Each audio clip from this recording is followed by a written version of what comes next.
I offer classes in inner healing, and I see people's lives transformed by the power of the Spirit. I lead weekend retreats and workshops, and so I'm often surrounded by people praising God, and I just feel so wealthy, and this really reminds me of it here when I feel all of you. What I'm kind of all about at this time in my life is communication. I am so interested in learning more about how to communicate with myself, because I find that I don't really know myself as well as I thought I did, with you, with the people around me, and with God. And so there seems to be so much to learn, and so that's kind of where my heart is right now, in discovering new and more effective ways to relate to one another. I'm also very interested in healing, and somehow I see those as going together, because in my own life, as I discovered ways to express out of me who I really am, I began to be healed of things that had happened to me in my life that mixed me up a little bit about who I really was. And so to the degree that I'm learning to communicate, I'm being made more whole. And I believe that when we learn to really dialogue with our Heavenly Father, with Jesus, that some new and exciting things are going to happen in our lives there too. And so to me, healing and communication are just about one and the same. I want to share with you how I became interested in communicating. Well, I always thought I did. I suppose anybody who talks and hears people talk probably thinks that they're communicating, and probably are to some degree. But a few years ago, I had an experience that pointed out to me that I really didn't know that much about communication, and I certainly wasn't doing anything intentional. Words were falling out of my mouth, and sometimes they got a reaction, and sometimes they didn't. But I went through a crisis a few years ago and this experience has become a great teacher in my life, although I didn't think I was going to live through it at the time. Some of you have heard me share this, but a few years ago, I began to have throat trouble, and it was a nuisance. I love to talk, and I was teaching Sunday school and on a worship commission in my Methodist church. I was on a bowling league, and I played bridge, and I was a den mother, and I was on the PTA, and, those kinds of things. My sons were 9 and 10 years old, and my husband and I were very active in community affairs, and so it was a nuisance to have laryngitis, and it kept getting worse and worse. And I put off going to the doctor because it seemed like I was gone a lot anyways, and I didn't want to go sit in a doctor's office all afternoon and leave my kids with a sitter again. Isn't it strange, the things we neglect? Didn't miss playing bridge or any of that, of course, but I didn't want to go to the doctor. I put it off, and it got so bad that all I could squeeze out of my throat was a very raspy sound. It was so hard to talk. And of course, then everything bugged me because it would make me want to talk, and it hurt. Finally dragged myself to a throat specialist. I looked in the yellow pages, and I thought, now I've got to find somebody that doesn't fool around, that knows throats and is just going to fix it in a day, because I just simply didn't want to bother with any long-term treatments here. And so I went to this throat specialist, and that I didn't know, and he didn't know me, and he looked in my throat, and I will never forget the look on his face as he probed with a very long tool down my throat. And I remember looking at the reflection in his glasses, trying to see what he was seeing, but I was also watching the wrinkles on his forehead as he was frowning and probing. And I began to sense that something isn't too good in there, because he was really troubled by what he saw. Finally, he took these things out of my mouth, and he sighed, and he said, I don't know you, and I don't know if this is going to bother you, since I don't know anything about what you do. But he said, I want you to go home and announce to your family and anyone else that might want to know that you're not going to be allowed to make any sounds for 30 days. no talking, no whispering, no coughing, no sneezing, no burping. I mean, he went right down the list, took them all away. And I looked at the chart. I thought, he's got the wrong patient. I mean, he would know that I could not do that. And he said, I can't even tell you what is wrong with your throat. It is so infected and so swollen. In fact, he said it looked like raw hamburger in there. And he said, so I don't want to hear another word out of you. Come back in 30 days and don't make a sound. I stood up and started toward the door, and I really didn't think I could do that. And just as I was ready to go out the door, he said, and Mrs. Zakich, if you make a mistake and something comes out, I want you to start counting your 30 days from that day, which took all the fun out of cheating.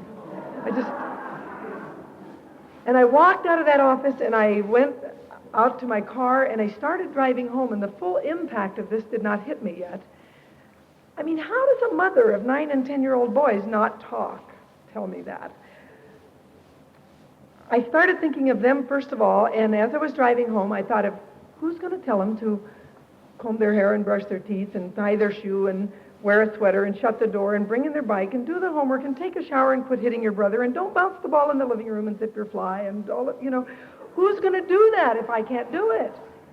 And I started feeling something welling up in me.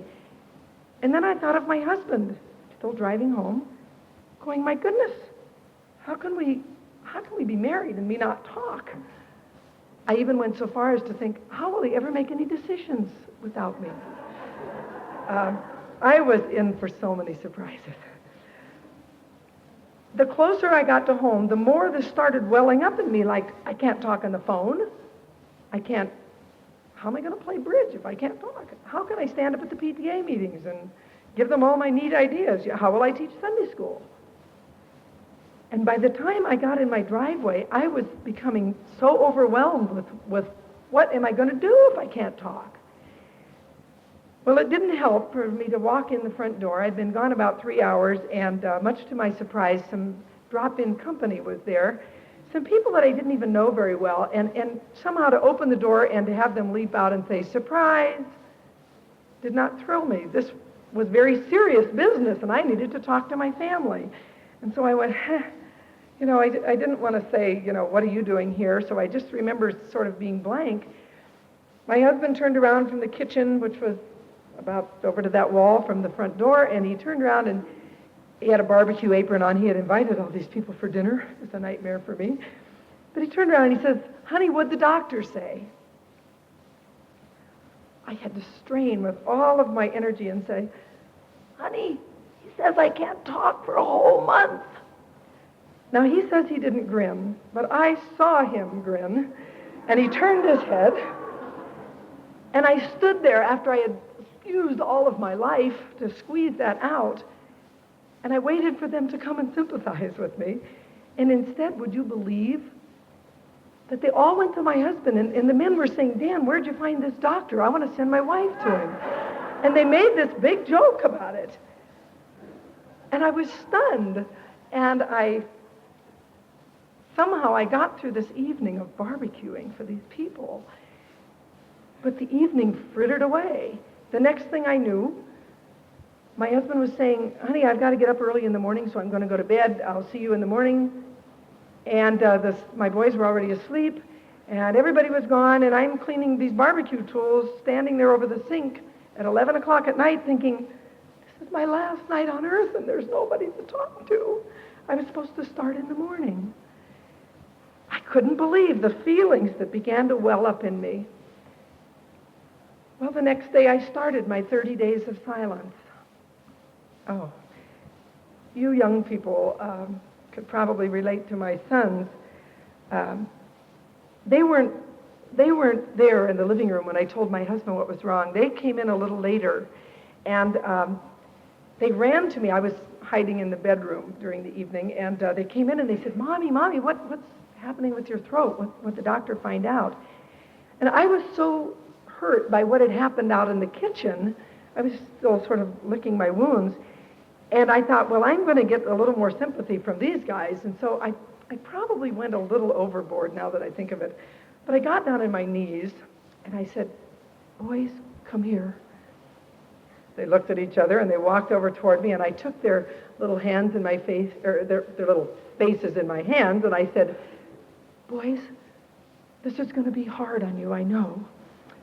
But we're going to make it. And they didn't know what was coming off here, and I said, we're going to have to be brave, and I know we can do it. And their eyes are getting bigger and bigger, and I said, well, here's the awful news. Your mother isn't going to be able to talk to you for a whole month. Well, they celebrated right in front of me. I mean, they just leaped into the air. They got so excited, they said, let's go tell Jimmy and Donnie and Bruce, and they ran outside. So I had that to contend with inside. This next morning comes, my first morning of silence, and it didn't seem like anybody cared. My boys came into the bedroom with all their crayons and their marking pens and their pencils and their tablets, and they said, here, Mom, you can write all your stuff on here. They didn't tell me they'd never read it. My husband came in and said, is there anything you need? I'll bring you home a big chalkboard today from the office, and you can, put it in the kitchen, write things on. They were really trying to be helpful. What I didn't know was that in my family, in the next week or so, everybody's posture was going to change. I had this tremendous big chalkboard, and I wrote these nifty little gems of wisdom on there. But everybody'd come in and go, hi, Mom. Bye, Mom. And they would walk out, and they would never look up. And I found that these notes that I would hand them and they'd put in their pocket, and the notes that I wrote on the chalkboard only work if somebody looks. The frustration began to mount as the days went by. I remember after about 2 weeks I had to put tape over my mouth and everything. I mean, everything made me want to talk. Everything I saw, heard, thought of, tasted, touched, smelled, wondered, dreamed, everything made me want to say something out my mouth, so I had tape on my mouth. After about 2 weeks, I thought I was going to explode. You know how when you want to say something, how you take a deep breath, you go, and then you say it, and then you get an idea and you go, you say it. Well, I took so many that I couldn't let out that I felt like I was inflating. And there came a time that I thought if somebody rubs me the wrong way, I will literally explode and just, Well, something started happening inside of me. I became so irritable and so angry at everything. Every noise, every time the refrigerator opened, I'd start snarling inside myself. Crumbs on the floor. The dog would escape. My boys would be wrestling. I'd look out the front window and see neighbors talking and laughing. How dare they do that? I'd look at my husband sitting by the fireplace reading, and I'd look around to see what I could hit him with. I thought, how can he sit there and read and act like there's nothing wrong? And everything, things that would never have bothered me, started to really get me. And I stayed up one night, I guess it was maybe in the 3rd week. I couldn't sleep. I was so hyper inside my body, and I couldn't get anything out. And I paced the floor, and I will never forget some of the thoughts that went through my mind that night. Some that were not very pretty, some that I really don't like to talk about. But I think it's important that you know that I had these kind of thoughts. I had been a Christian for about 10 years. I had been doing all that I was doing out of my love for God. I was sure that I was living in His will. And all of a sudden, I didn't understand this. Why was this happening to me? And questions started coming up that I couldn't discuss with anybody. And I, all of a sudden, couldn't answer them. Like, why is this happening to me? Where's God? Why is He taking my voice from me? And I remember pacing around going, okay, God, if this is the way you treat your kids, forget it. I was saying that in my mind, of course. And it's like once I got in touch with the anger that was in me, it all started tumbling up in my mind, and I kind of expressed it out to Him. So glad he understands this kind of stuff. But I'm saying, okay, God, I'm never going to pray. I'm never going to go to church. Never going to tell my kids about you again if I can't talk. I was so bitter inside. And I closed the door that night on God. I just thought, boy, if I don't understand you, God, but if this is the reward for everything I was doing, the heck with it. And I stormed into bed, and I threw myself down in the bed, and I literally closed the door on God. I don't know what I thought he would do with all that. I guess I didn't even think about it. I don't know how I lived that next week of my life. I couldn't hardly be near my kids. But somehow I got to the 30th day, and I went into the doctor, thinking, I did it. And he looked in my throat, and he started probing again. And there's that old wrinkled forehead, and shaking his head, and I didn't know what he was going to say. And the next thing he said was, well, you did a really good job. And I nodded my head with all these tools in my throat. And he said, now I can see what the problem is. And he said, I want you to report into Palm Harbor Hospital in the morning, and we're going to operate. And I'm going, he still had these things down my throat. And when he took them out, he put his hands over my lips, and he said, no, I don't want you to say anything, because I don't want it to flare up again. But I'm going to have to remove some little suspicious-looking growths in there. I mean, a million questions started coming to my mind, and he's going, And he said, I'll be in to see you in the morning, and we'll operate, and then I'll see you back here in 30 days. And of course, you won't say anything. Wait, I thought, what am I going to do with the 10,000 things I'm saving up to say? I was trying to remember everything I wanted to say to everybody. And I was doing so good to remember them all for 30 days. And he's saying, and of course you won't say anything for the next 30. I couldn't believe it. And I was stunned, but like an obedient child, because I couldn't ask him anything. I went bopping out of the office, and I went home and wrote a note to my husband, and then I went into the hospital and had an operation that I didn't understand. Scared. And I didn't pray. And I was really scared. I went home to start my second month of silence. And I felt limp. I felt weak. And I don't think it was from the operation, because I just had this local anesthetic. And I think it was from what happens. Well, I know this is true in my life. When I keep a lot of stuff inside and I don't get it out, it sort of starts eating away in there.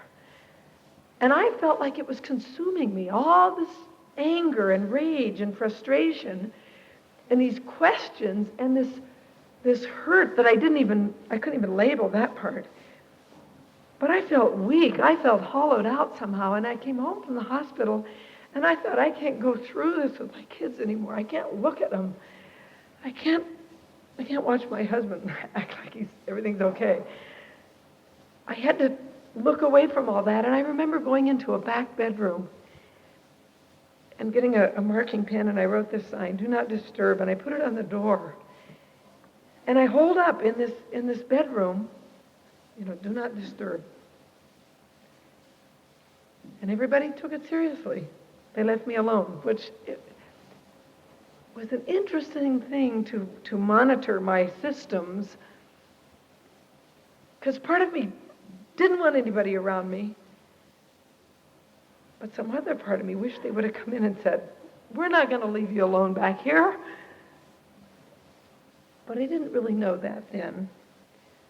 I stayed in this back bedroom for the whole second month of silence. Now, I went out now and then to get supplies, food. I would go out when the boys were at school. My husband was at work. I'd go out late at night, roam around the house, couldn't think straight. I was completely short-circuited inside. Felt so cut off from everything that had ever nurtured me. I didn't go out much in that 60 days. Let me tell you some of the weird things that happened when I went out. Oh, it was enough to make me think I'd never go out again. on the few occasions that I would go out into public, it was so embarrassing for me, which can tell you as much about my pride, I suppose, as being a mute. But I would do the dumbest things. Like I would try to charade things, and nobody understood them. Well, and people treated me weirdly. Do you know that a lot of people that when they heard I couldn't talk, assumed I couldn't hear? And this was a shock to me. I mean, I went to church after 3 weeks or 4 weeks of nobody seeing me, but I knew the word had gotten around that I couldn't talk. And so here I show up at church one Sunday, and I'm so lonely, 4 weeks, and I hadn't talked to a soul. And I get out of the car, and I see some of my good friends over there by the church, and they're having coffee, and I walk across the parking lot, and oh gosh, they look so good to me. And one of them looked up and said, "Oh look, here comes Rhea." I heard him say it, and that seemed a little strange, but I kept walking toward them. And then someone else looked, and then they got back in a huddle, and they said, "Geez, she looks pale, doesn't she?" I thought I looked pretty good, and that made me feel really funny. So I kept walking toward them, and I got right up next to them, and they weren't looking at me. They were back in their huddle, and one of them said, "I hear she's got cancer." I hadn't heard that. And I'll tell you, the life just, a pain went through my body, and I thought, have they heard something I have that I don't know? And all kinds of funny things started happening inside of me. Like, I bet my husband talked to the doctor, and he told my husband, and my husband told them. I started thinking it must be true. And it scared the daylights out of me. It became apparent that they were not going to talk to me. They were just going to talk about me. And I felt embarrassed all of a sudden. I didn't want them to know then all of a sudden I was hearing this, because then it would embarrass them. And so I walked out around them, and I went into the church, and I sat down, and I thought, oh, this isn't fun at all. I don't know what the preacher talked about that day. I was so busy writing on the back of the bulletin in big bold letters, "I can hear, I just can't talk." And I thought, after church, I'll get them. I wanted to hear things. I wanted people to fill me in on everything that I like to hear about. And I couldn't believe it. So I walk out afterwards with a little sign. Well, now, if you want people to think you're really strange, walk around with a little sign and do that. Still nobody talked to me. They would just say, "Oh, look, she can hear, she just can't talk." And they would go, "Oh, my goodness, oh, gee whiz." And nobody knew what to say to me. And I felt stupid. And I was just waiting around for somebody to tell me something, and they just sort of acted like, what do we do with her? Finally, somebody broke through all that, and they said, "Well, how are you doing?" Well, how do I act out how I'm doing? Grab my throat and fall on the floor? Or, how am I doing? And so I just went this way. And then somebody else came up and said, "Well, how have you been?" Well, how do you act out rotten? I was just rotten. And I didn't have any pencil and paper right then, and I didn't know how to act that out. So then I went this way again. Well, gee whiz, after about 6 of those, they'll certainly give up on me. And so then they just says, "Well, see you around," and they left. And I went back home, and that was my first time out. In my book that I've written called "Hey, Mommy, Are You In There?" I've written a whole chapter of the things you shouldn't do when you lose your voice. Like one of them is, don't go into the bank with a note. Just really awful things. I never learned how to act out things so that people understood it. And I'm telling you, I would go back home and think, I am never going out again. Nightmarish things. And so I hated to go out, hated to. So the second month, I felt like I was withering up. There was nobody out there that could help. My husband is a beautiful guy. He'd come in and say, "What do you need? How do you act out?" Somebody to hold me for 9 years. I felt like, well, I didn't even know that. I'd never even heard of such a thing. But I didn't even know what I needed. And so I would write down, milk and lettuce. feeble. The end of the 60th day came, and I thought, oh, I made it. The only thing I did in that month was check the days off the calendar, and so I dragged myself to the doctor. I was so weak, but I got a little second wind on that 60th day, and I thought, oh, I did it. I bet he's going to give me a trophy. Or I even had this fleeting thought, what if I'm on candid camera? I didn't think any woman had kept her mouth shut for 60 days. But I got into the doctor's office, and I was so proud of myself inside. I've really been quiet. And he looked in my throat, and he probing again, and there I was watching the reflection and then looking at his forehead, and gosh, he took forever. And then he said, well, the operation looks good, and you've behaved yourself, and I'm going like this, and he said, now I guess we'll operate on the other side, and then I think you're good. Other side? I didn't even know I had two sides. I didn't even know what he was doing in there. And I can't describe the disbelief as I looked at this man, and he's just so matter of fact, and he said that he had removed 3 little growths from one side of my vocal cords or something, and he's going to remove 2 more, and I'm going, oh, and he's going this way again, and he said, I'll see you in the hospital tomorrow. I felt tricked. I felt like what is going on? This is some terrible nightmare. My life just seemed like it was slipping away. Friendships doesn't seem like they'll wait around for 60 days. Well, at least I learned some things about the kinds of friendships I had. It didn't seem like mine were going to wait around 60 days.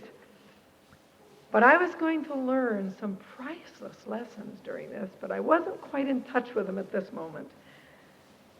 I go back into the hospital. I just thought of something I don't think I've ever told this. I don't remember. When I went in the hospital for the second visit, I cannot describe the disappointment, the disillusionment, I was down.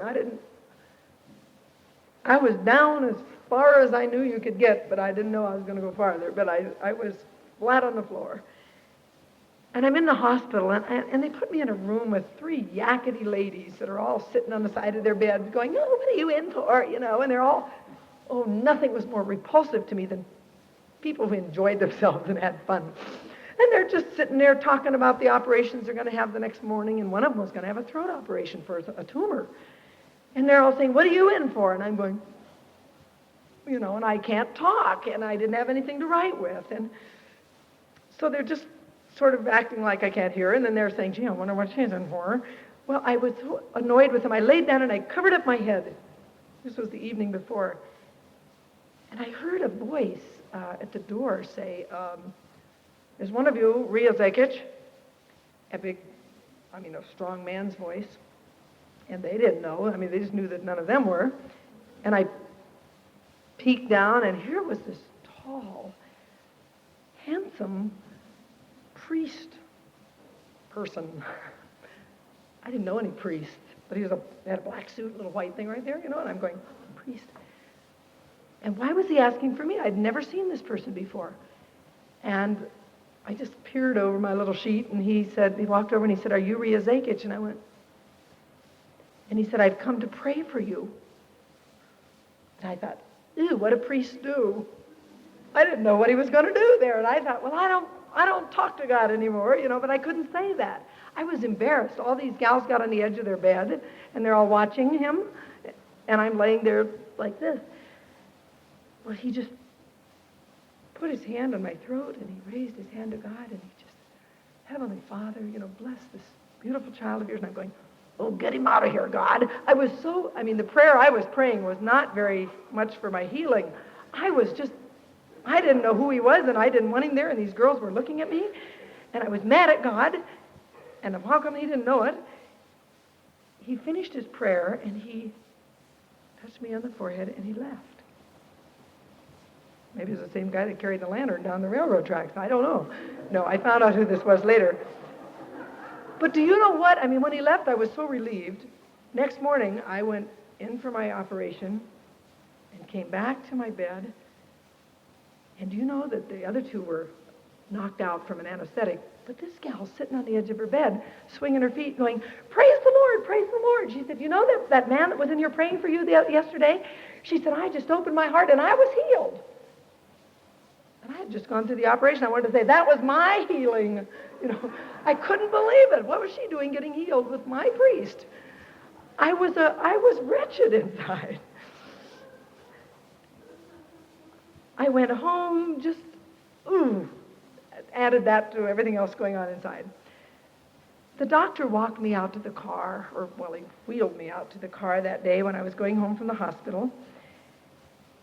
And I'll never forget his calm, soothing voice changing at one point when he was saying, you've been a really good patient, and I think things went well, and we'll know when you come in for a checkup. And then he stopped talking and stopped the wheelchair, and I remember looking up because we weren't to the car yet.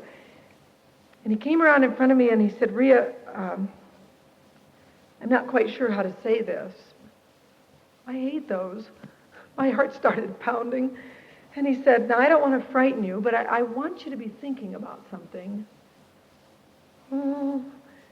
He said, I hope you're not just sitting around the house waiting for this to be over. Which was exactly what I was doing. I was doing nothing. I didn't clean my house. I didn't cook. I was immobilized by this, which is another whole thing I'm studying. But I wasn't doing anything. And here he is saying he hoped I wasn't just sitting around, not doing anything. And then he said, because I can't really guarantee that you're ever going to get your voice back. Oh, my God. What little bit of life I still felt in my body went right out my feet. I sat there, I was hollow. And he said, I'm not telling you that to frighten you, but I want you to give some thought as to what you might do if you never get your voice back. Oh my God, never get my voice back. At that moment, we were right up to the car, and my husband's sitting in the car. He's waiting for me. And the doctor opens the door and helps me across to the seat and closes the door, says, hi, Dan. Take good care of her. And then he said to me, I'll see you in 30 days. And of course, don't make a sound. Oh, God. We started driving home, and my husband hadn't heard him say that I might never talk again. And again, I didn't have pencil and paper, and that shouldn't surprise you. Pencil and paper didn't work. I carried it with me lots of times. But nobody waited. I couldn't believe, even when people knew I could hear and just couldn't talk, I couldn't believe how many people would come up to me then and say, hi, Rhea, how are you doing? What do you do all day? Do you watch television, or do you sit around and do you read a lot? Or did you watch the Hallmark Hall of Fame the other night? I think that guy is so gorgeous. They're just talking, and I'm going, what? I'm trying to think, what do they want? I'm listening. I wait till they finish, and then I write down, not very well, yes, no, once in a while, maybe. And I look up, and they're not even there. I can't remember anybody that came up and asked one question and stood there while I went, takes a little while. I threw away so many crumpled up little papers that nobody read that I was totally discouraged from writing. And so it wasn't unusual that I didn't have a pencil and paper. I just sort of given up. And here I am riding home in the car, my husband saying, honey, it's good to see you. The boys cleaned up the kitchen, and you got a lot of mail, and Mrs. Cole stopped by the other day, and he's talking, and it's going in this echo chamber like nothing of that mattered. What if I never talk again? He gets me home, 11 o'clock in the morning. He had come from work to pick me up, and he said, he gets me up to the front door, and he did like everybody else did. He says, well, what do you think? Do you want me to stay home, or should I go back to work? Do you need anything? Sounds all right until you try to answer that. I mean, stop and think of it. The first thing he says, well, what do you think? What do I think? Can't answer it. And then he says, well, should I stay home or should I go back to work?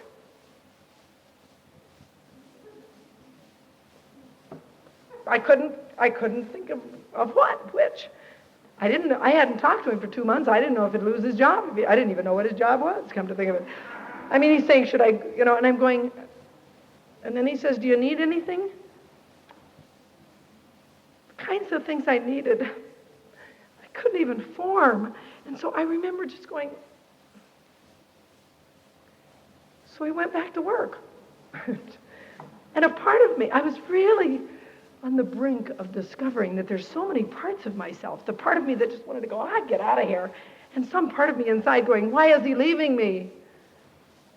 I mean, I was really out of touch with that, but it was starting to happen. I went in my house and was electrified with panic. I thought, what am I going to do? What am I going to do? Thought of my kids again, 9 and 10 years old. And the most overwhelming thing that went through my body was, I'm not done with my kids. I could picture going up on the roof or something and just, all that day I kept thinking of all the things I hadn't told them yet. Some of which they probably never need to hear, but I kept thinking, oh gosh, I never got around to telling him what I thought about this, or I never told him what was really important to me, or we were always going to do it sometime.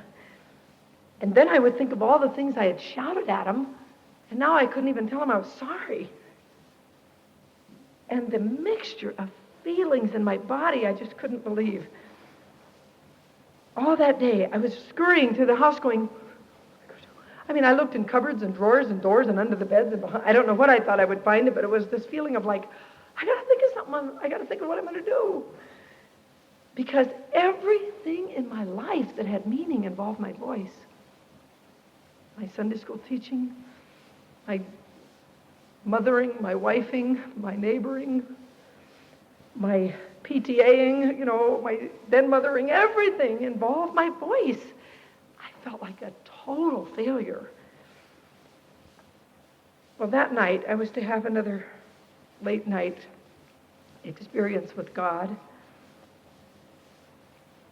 I paced the floor again, unable to sleep, this time just pulling my hair out, not even able to form questions. I felt like such an explosion was going in there, and it couldn't come out. And I paced the floor, and I thought of God, and I'm going, oh, I need God. Somehow I really did know he was there. I knew I needed to pray. There wasn't a person that seemed to be able to help. I know some things about that now that I didn't know then. I really felt abandoned. I look back now at the way I related to people, and I can see why I did not have the kind of friendships that stand up during the test of something like this. I was a person, maybe not too unlike some of you, who never shared my feelings. Learned it from the time I was that big. You just, you don't cry, you don't act like a baby, you're supposed to be strong, and you're supposed to be brave, and no matter what feeling I ever had as a kid, somebody was right there saying, oh, you shouldn't feel that. That's stupid. There's no reason to be embarrassed. My goodness. Or that shouldn't hurt your feelings, for heaven. What do you mean you're lonely? You've got a million friends. Well, now that's nothing to be afraid of. People would tell me that all along. Every feeling I wanted somebody to hear, somebody said I shouldn't have it, which never took the feeling away, but it sure made me not want to tell them anymore. And so I got it in my head that to be an adult or to be mature was to not have feelings. Well, by the time I got about that tall, I pretty much perfected that act. Didn't feel anything. Didn't care about anybody, didn't care about anything. Who cares? And by the time I got into high school, I look back and I think I was a danger. I didn't feel anything, and nothing mattered a heck of a lot. I look back at those years, and I see now how I dealt with feelings that couldn't come out in words or tears or whatever, screams. They kind of came out like steam out of a tea kettle. It'll escape, out the lid or something if it doesn't come out the spout. It came out in sarcasm. All the feelings I had as I was growing up that I thought I was not having came out in sarcasm, in criticism, in put-downs, in jokes that maybe weren't appropriate. Ooh, I thought of all kinds of ways to get out my stuff. But I couldn't do that now because I couldn't make noises. So my escape valve was broken, and this is why I think I felt so explosive. Well, all of my relationships were built on what people thought was that Rhea was so totally put together, she never got ruffled, never got angry, never got hurt, never was sad, never was frustrated. Rhea was cool. So when I lost my voice, they figured, she'll handle it. She handles everything. So they didn't see any need to come around. I began to see that I'd really betrayed myself. And so on this night, when I knew there was not a person, nobody seemed to be coming. And it didn't seem like anybody could help us anyways. And so I started thinking of God, and the little child in me was ashamed. I wanted to pray, but a part of me was going, oh, I was really awful. I felt like a kid that had done some awful thing, and then her parents were making her go apologize or something. And I paced the floor for so long that night, putting off what I knew I had to do.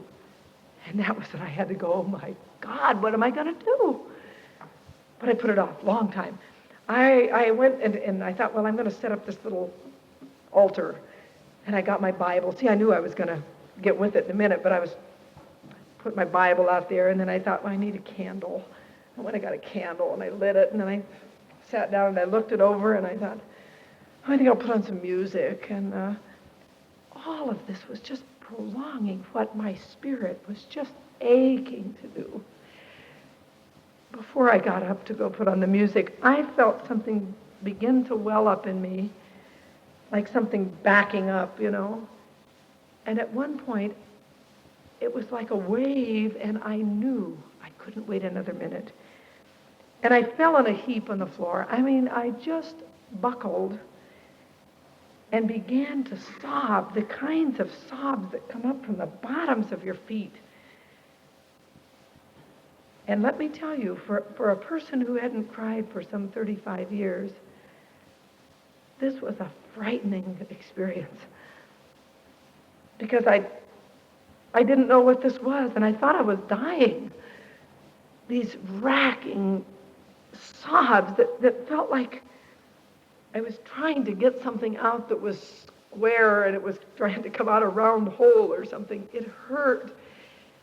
I laid there, and as I sobbed, trying to not make noises yet, I began to see images in my mind of it was like seeing a movie of my life, only in going backwards. Because the first thing I cried about was my kids. Oh, God. And then I cried about my marriage. And then I cried about my relationship with my mom and all of these things that were current in my life. And I would cry for however long it seemed like I needed to. And then the next image would come, and it would be, oh, then that. And I went back to like 3 weeks ago, and 4 months ago, and 7 months ago, and 2 years ago. And no sooner would I agonize over something than there was another thing there. It was like going into a cafeteria and taking a plate and having another one jump up. I would cry about this one, and it was like, whoop, another one. I saw images of things that happened way, way, way back there. Like in high school, and that was way back at that time. I saw this kind of gawky, tall, skinny, teenage, freckle-faced girl waiting for somebody to take her to the prom, hoping that she had understood that guy on the playground when he said that maybe he'd pick me up. And I saw this forlorn-looking kid sitting there in a dress, and nobody came. And I don't know what I did about that when I was 15. I know I didn't cry. I probably lied about it the next day. Well, I know I did.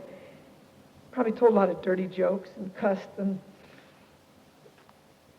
I didn't cry about it. But here I am, 35 years old, and that scene's there, and I'm going, oh God.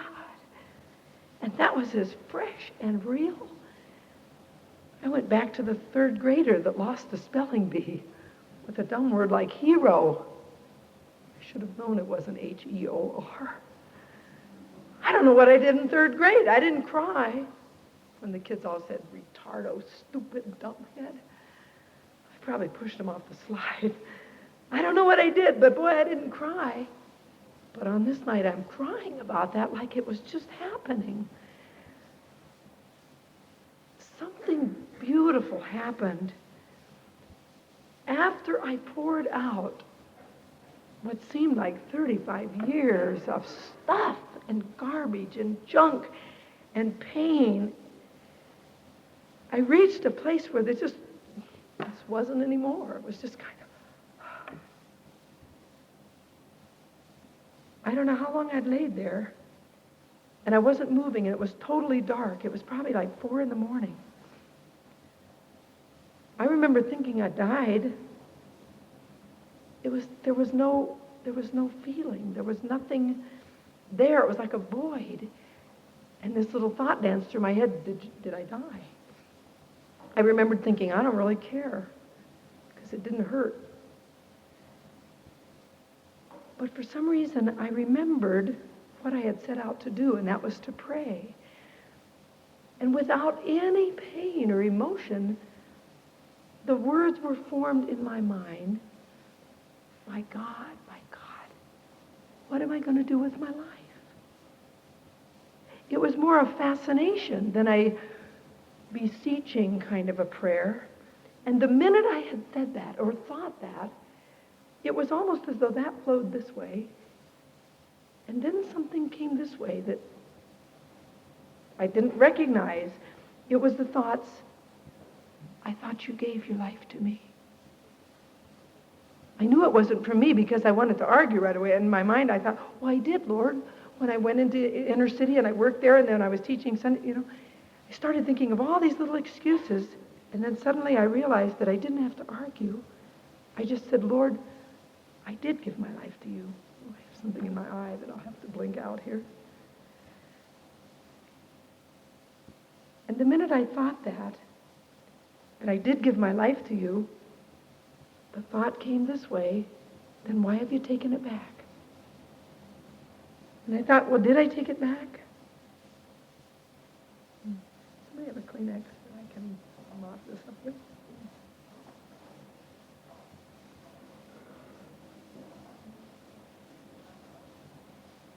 I think it'll be okay.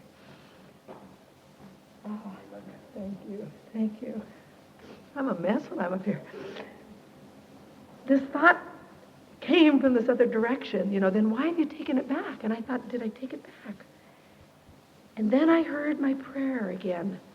Lord, what am I going to do with my life? It seemed so simple in that moment to say, oh, Lord, if I did take it back, I give it to you again.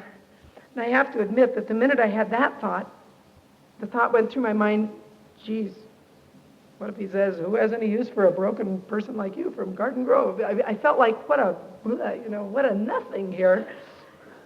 And that little bit of fear, my little inner child that had felt so rejected, I was afraid to say this, Lord, take me if you want me. Afraid to risk that he might not, because I sure felt worthless. But the minute I did say it, I said, Lord, I don't know what I can do. But if you're there, here I am again. If you could do anything with this life, I give myself to you. And the minute I said it, I began to feel some tingles. And I remember for a person who didn't think she cared if she died, she got pretty excited when she felt these tingles. I thought, I must be alive. I feel something. And I laid there, and with a sense of wonder, I felt life coming into my body. And I started taking deep breaths. I didn't know where I'd been, but it was like, whew. I was still in the dark with my eyes closed, and I was so aware of light filling me, around me. And I'm going, oh God, why did I feel so far from you? It was so apparent to me then that there wasn't any separation. There can't be any separation. It's like he was here. He was in, around, through. I was in, and I just needed to rest. I got up from that place knowing that it was going to be all right. Not knowing what it was or all right was, but just knowing that it was going to be all right. And I went into bed and I crawled in there next to my husband who was sound asleep. And my heart was so excited. I didn't know, I didn't understand this, and I didn't even try to. It didn't matter. I knew that the next morning was the beginning of my 3rd month of silence. But that it was going to be okay because the Father and I were one. And we could do it. We could do anything. And I fell asleep in his arms that night, knowing that the next day would bring a whole new adventure. I will talk about that tomorrow. I'll tell you tomorrow that I got my voice back. But I still had another month to go, but it was the most exciting, the most creative, the most rewarding month of my life. And I want to close this time with a song that someone brought to me on a tape recording very appropriately the next day. And it's a song that has kind of a long title, and maybe some of you have heard it.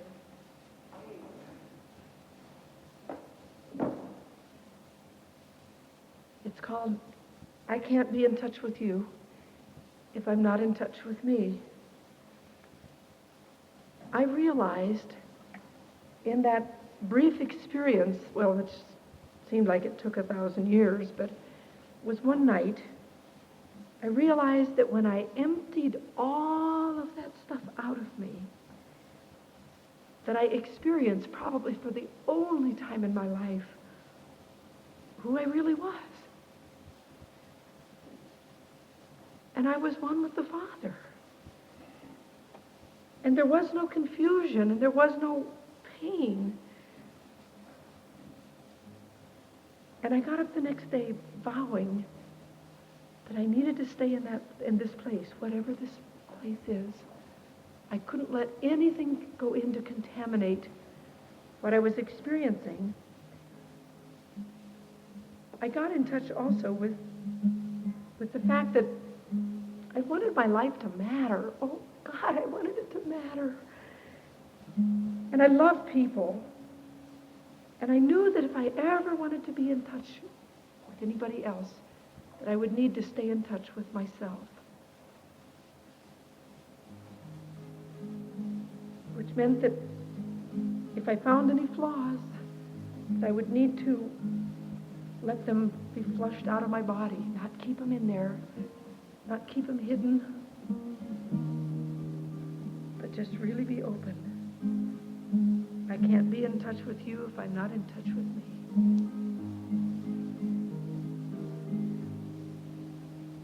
I can't be in touch with you if I'm not in touch with me. I can't see you when I'm looking for myself. So if I seem to pass you blind, please try to keep in mind. It isn't you, it's me that I can't find. And I can't live in tune with me if there's not a harmony between my feelings and the self that I let be. Unless I show you what I feel, I'm something less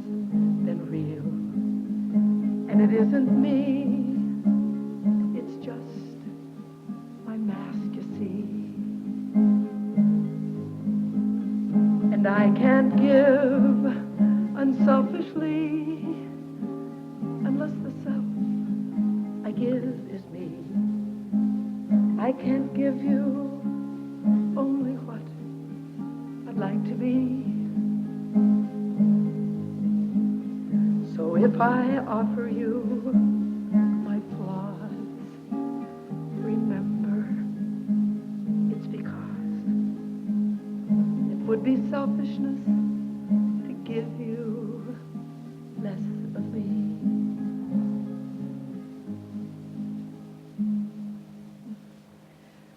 Will you pray with me?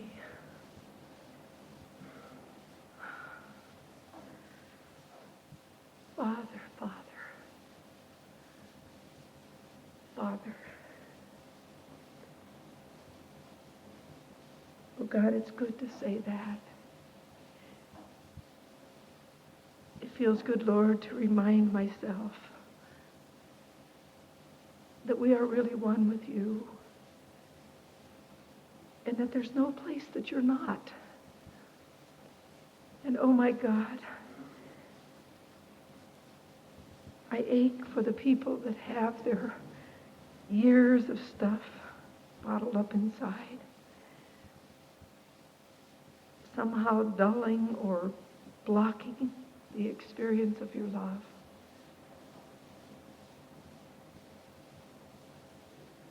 My God, I see the image that you gave me during that third month of silence of that jar, a jar of, it was like when I was born, I was this beautiful jar, and I had a candle in it. But as I started growing up, people began to pour things into the jar. Things like, that's not the way you do it. That's not any good. That's stupid. That's dumb. This is the way it is. Oh, that's just your imagination. Oh, shame on you. Oh, nice girls don't do that. Oh, God, they poured in so many things. And it was like the pure water that I was filled with became muddy and dark. And my jar got so full of muddy water that I couldn't even see out anymore. And nobody could see in. And Jesus, I thank you for the night that jar got kicked over or fell over and spilled, and that all of that came out right down to the very sludge in the bottom. And oh God, the tremendous recreating feeling of having your Spirit, your pure, fresh water of life, fill me anew. And oh my God, I pray that each person here will find places to pour out some of their muddy water. Oh God, I would hope that we wouldn't all have to wait until we crash. Lord, I thank you for places like CFO, safe places where you can admit that, hey, things aren't going so great. And sometimes I feel really mixed up. And you can really lay it out here, Lord. Because this kind of love doesn't judge. And it doesn't laugh at things that aren't funny. And so, Lord, I thank you for this place. And I thank you that we have the rest of this week where we can empty out the muddy water through our creatives, through our rhythms, through our singing, through our loving, through our tears, through our prayers, through our laughter. Jesus, thank you for being so willing to act it out. Lord, I don't know what I would do if all you did was talk about it. But it really helps me to know, Lord, that you felt these things, that you became angry and you wept and you laughed and you celebrated and you grieved. Oh, Jesus, thank you for having the courage to act it out, to become your good news. And so, Lord, give us the courage to risk doing that with each other this week. Jesus, I thank you. Oh, Holy Spirit, I love you. And Father, I give you the praise and the glory. And so it is.